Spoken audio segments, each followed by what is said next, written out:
Oi, gente! Hoje nós estamos aqui no Conselho Tutelar de São Mateus, que estamos fazendo o trabalho do professor Daniel Burgos, que tem o projeto de mostrar como funciona um órgão público. Essa aqui é a Márcia, uma das conselheiras, e hoje nós vamos entrevistar a conselheira Cristina. Aqui é um pouco conselho, cada um tem a sua sala.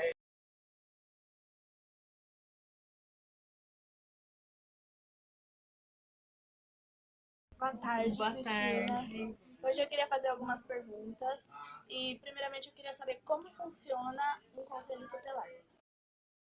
Então, o Conselho Tutelar, criado aí dentro da Lei 8.069, de 13 de julho de 90, que é o Estatuto da Criança e do Adolescente, ele surge reconhecendo crianças e adolescentes como sujeitos de direitos. Porque antes o que existia era o Código de Menores, em que criança e adolescente era objeto de intervenção do Estado. Então o Estado fazia o que ele quisesse com criança e adolescente, inclusive as questões de pobreza era motivo das crianças irem para o orfanato, né? Hoje chamado Serviço de Acolhimento Institucional, os abrigos, tá? E o Conselho Tutelar, ele é criado, ele é um órgão autônomo, não jurisdicional, né? E ele vem para zelar pelos direitos de crianças e adolescentes. E qual é a função de cada pessoa aqui dentro? Educação, saúde, todos os serviços que atendem crianças e adolescentes, nós somos órgão de fiscalização. Tanto escola, o ICCA, CEDESP, Fundação Casa, né? Então, todo órgão que atende criança e adolescente, o Conselho Tutelar é um órgão de fiscalização e de requisição de serviço. Então, não existe cargos aqui dentro. E aí a gente, como somos 5, precisamos de pelo menos aí, vamos tomar decisão em relação a uma situação de acolher uma criança. Então a gente precisa de no mínimo que 3 concordem e assinem. Né? Então a decisão ela tem que ser sempre 50% mais 1, 3 pessoas. Entendi. E como funciona? Direto a gente vê casos em que vocês retiram a criança, acolhe, e a que ponto chega que vocês sentem a necessidade de tirar a criança da família? Como eu te disse, no artigo 136 também está previsto. Porque somente o Conselho Tutelar, né, nenhum outro, além do Judiciário, pode fazer o acolhimento institucional. Né? Então, o ECA ele prevê algumas situações de negligência, de maus tratos, abuso sexual, porque infelizmente a nossa lei ele não retira o abusador ou o agressor da residência. Então, não tem como a criança conviver naquele ambiente. Então, somos obrigados a retirar a criança, né? E acabamos violando mais um direito dela. Quais são as primeiras medidas que vocês tomam antes de chegar a esse ponto? Encaminhamento para a rede, né? Porque nós não somos um órgão de execução de políticas públicas, nós somos um órgão de fiscalização. Então a gente requisita os serviços, então acompanhamento psicológico, se a criança estiver fora da escola, que retorne. Então tem todo um termo de medidas que é aplicado aos pais, né? O acompanhamento da assistência social, aí o CRAS ou o CREAS, quando já houver a violação de direito, né? O CREAS acompanha também. E aí a família seguindo todos os requisitos, assumindo mesmo essa responsabilização, porque infelizmente a gente encontra casos de que a criança está sofrendo abuso sexual, porém ela tem tanto medo de contar para a família por não acreditar, e infelizmente acontece situações de que as famílias não acreditam, né, que o padrasto, um tio, um vizinho, um pai está mexendo com a filha. Né? Então acontece situações que a gente precisa tirar a criança porque a mãe não vai tomar nenhuma medida de proteção, nenhuma cautela, não vai retirar esse abusador, esse agressor, né, esse violador de direitos de dentro da residência. Como funciona no abrigo? Até o limite de idade máximo que eles ficam lá dentro? E como funciona? Então, o Estatuto ele cuida de crianças e adolescentes, né, de 0 aos 18 anos, em caso de deficiência intelectual, algum problema de saúde mental, até os 21 anos, porque aí só sai com ordem judicial. E aí, infelizmente, tem algumas situações que não há como a criança retornar para a residência, e aí é feita a destituição do poder familiar e ela vai para a adoção. E o dia a dia do SAICA é uma casa, né, que eles convivem, têm as regras internas dele, eles vão para a escola, então estão inseridos nos serviços aí, né, da assistência, o CCA, CDESP, e aqueles que já são adolescentes, que não tem mais como serem adotados, ou então que vai completar os 18 anos dentro do abrigo, eles já vão trabalhando a emancipação, né, para que ele saia ou vá para uma república de jovens, para que ele consiga, ao sair dali, se manter, seguir a sua vida, construir aí uma nova história. Você poderia contar uma história marcante? Uma situação marcante? Acho que todas são, né? Porque o nosso trabalho é muito desafiador.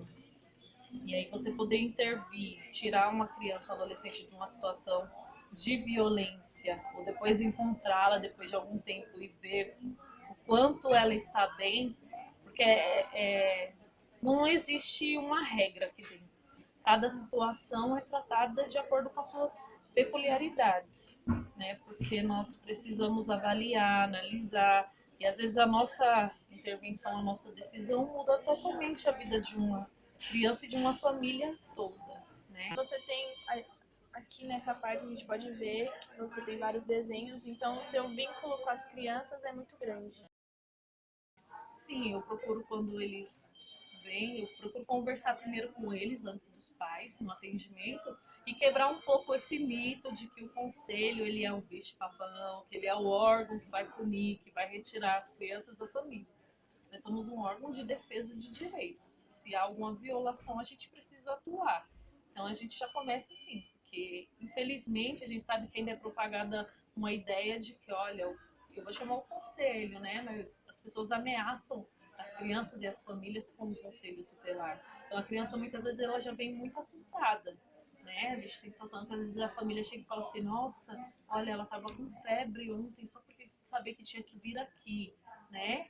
E tem que ser um espaço assim aberto, que vocês possam vir conhecer, participar, perguntar, questionar as situações, né? E aí eu procuro nos meus atendimentos conversar primeiro, até porque os desenhos falam muito, né?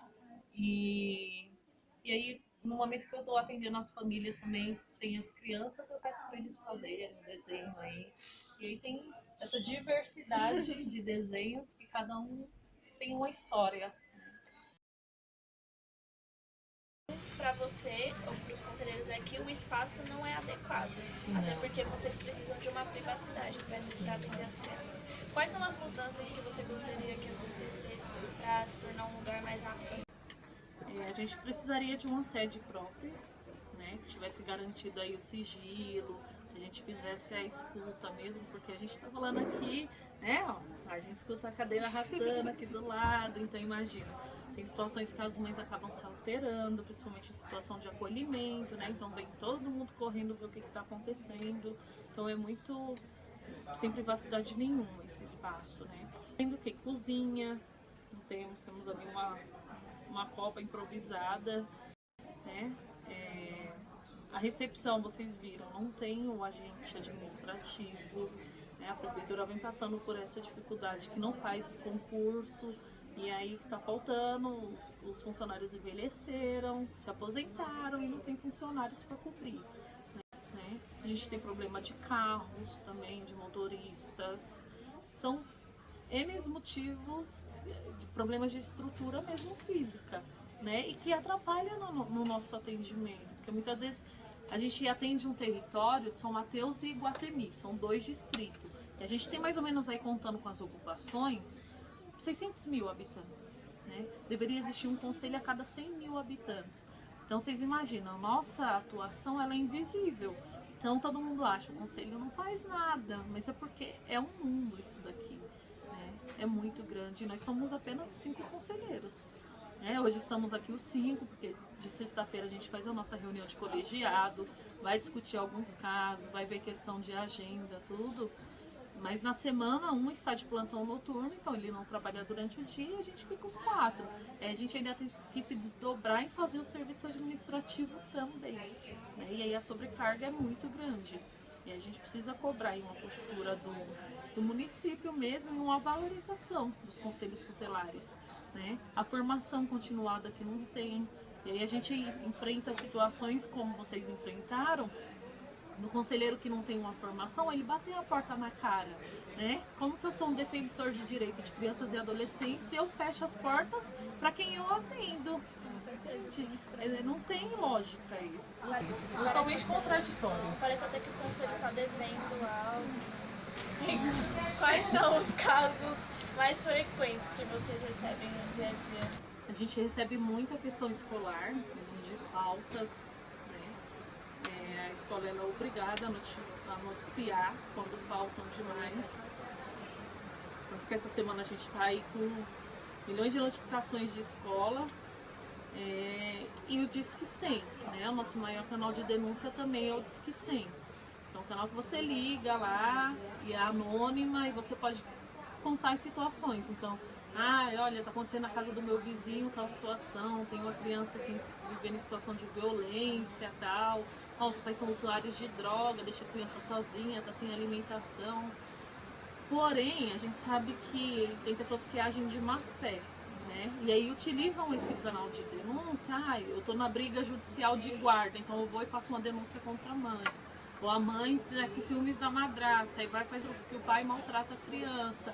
E às vezes a gente perde tempo, né, averiguando uma denúncia que não tem fundamento. E algumas situações de violação a gente não consegue chegar, né, que a gente precisa da denúncia para começar a nossa atuação.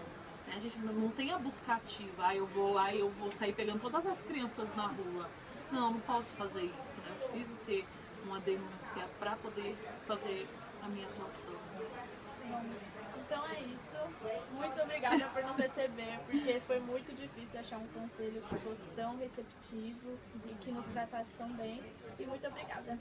Imagina, eu que agradeço, as portas estão abertas, tá? O conselho, ele é um órgão que ele não é de punição, então vocês podem vir, não só quando há uma situação de violação, eu tô com uma dúvida, vamos conversar, vamos bater um papo, tá faltando serviço em tal lugar, olha, não tem vaga na escola, vocês podem tomar a iniciativa também de começar a provocar o conselho, tá? Então vocês pegam lá o artigo 136, aí quando o conselheiro falar que não vai te atender, aí você mostra lá, é lei, é direito meu, você vai me atender, tá? E aí eu fico muito feliz de saber que vocês estão fazendo esse trabalho e desmistificando mesmo essa questão do conselho tutelar como um monstro, né? Como o bicho-papão de toda a história, tá? E a história é muito bonita e parabéns pela iniciativa de vocês e que outros possam ter essa curiosidade também. Quem sabe futuramente vocês serem as futuras conselheiras tutelares, tá bom? Muito obrigada.